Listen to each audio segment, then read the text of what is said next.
Bom, depois que eu criei o meu terreno, né, visualizando aqui em terreno, criando um platô, eu posso começar a construir o meu edifício, né?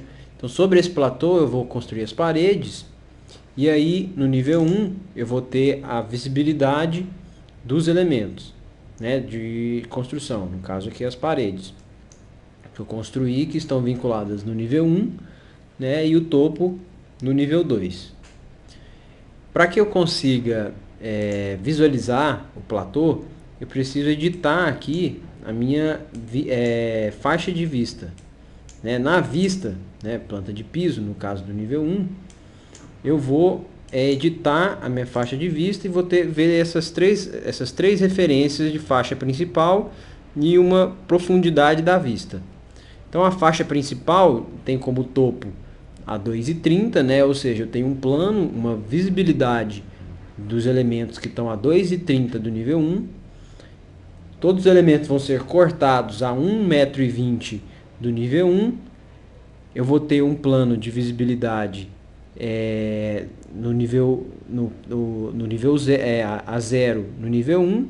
E a profundidade da vista seria tudo que eu vou visualizar além desse intervalo de corte, topo e inferior. Ou seja, eu não consigo colocar minha faixa principal menor do que minha profundidade da vista. Né? Ele vai dar o erro. O plano de profundidade da vista está definido acima do plano de recorte inferior.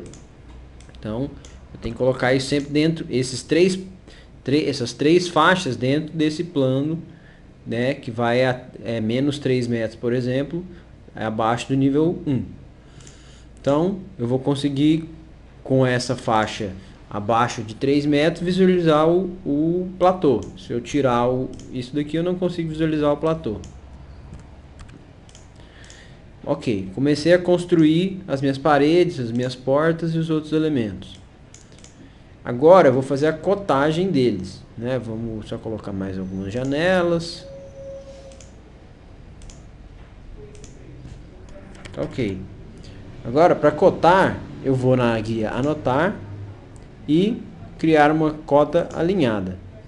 Aqui eu posso começar a cotar da maneira tradicional, selecionando os eixos da parede, aqui como referência individual, né, linhas centrais. Eu posso pegar a face da parede, né, ele vai permitir que eu pegue as faces, né, e começar a cotar assim como era conhecido no CAD. Só que o modelo, né, de informação é mais inteligente do que isso.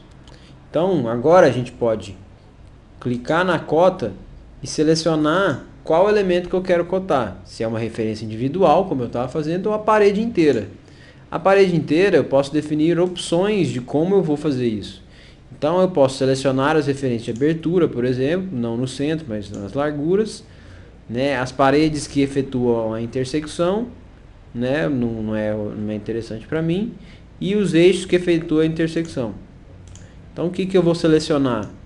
Como eu estou definindo as faces da parede, ele vai selecionar essa parede e tirar as cotas a partir das faces. Né? E as aberturas foram também através das extremidades, não dos centros.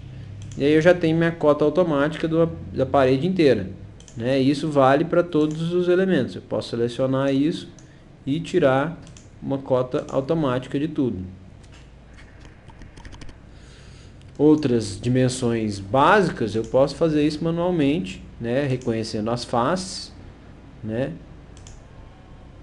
Selecionando agora referência individual, aqui e cotar as faces. Ou então ainda a parede inteira, se ela não tiver abertura, ela vai reconhecer o tamanho completo. Para editar as cotas, eu seleciono elas, né, e vou ter que editar o tipo. Isso vai, né, do conceito básico de famílias, que a família ela tem parâmetros de instância, que são esses parâmetros que são relacionados sempre aqui, logo que eu seleciono um elemento, e os parâmetros de tipo, que eu visualizo nessa aba de edição de tipo. Então, no caso, a família de cota, ela é uma família que pode editar o tipo. Então, eu editando o tipo, eu vou visualizar todos os parâmetros que definem essa cota. né? Então isso vai desde o tipo de sequência de cota, o tipo de chamada de detalhe, que aqui não é um arco, a marca de divisão de revisão na chamada de detalhe, que cada um tem uma propriedade específica, e a marca de revisão, por exemplo, é a marcação da cota, né? Aqui está definido como diagonal de 3 milímetros. Eu poderia alterar isso para, por exemplo, uma seta de 30 graus, né? E aqui eu teria que duplicar para diferenciar esse tipo que já existe de outro. Então eu duplico, né? Aqui vai ser seta de 30 graus. Dou um OK. Então esse tipo vai existir e o diagonal 2,5 ainda vai continuar existindo, né? Eu só tenho que voltar, no caso, para extremidade diagonal 3 milímetros, aplicar, e aqui seta 30 graus eu já alterei esse tipo. Então se eu definir o tipo seta 30 graus, né, essa daqui que eu fiz a seleção vai ter outra característica diferente dessa, né, que essa daqui é seta 30 graus e essa é a diagonal 2,5. Né, e também outras propriedades, né, o tamanho da letra, né, o tamanho do texto está definido aqui, então eu teria que duplicar primeiro, criar, por exemplo, uma maior 3 milímetros, OK? E aí aqui eu vou e mudo o parâmetro e dou um OK. E aí ele aumentou o texto para mim. Mas não quer dizer que aquele outro tipo de cota deixou de existir. Né? Tá aqui 2,5. Né? E aí eu posso alterar isso para vários tipos de cota.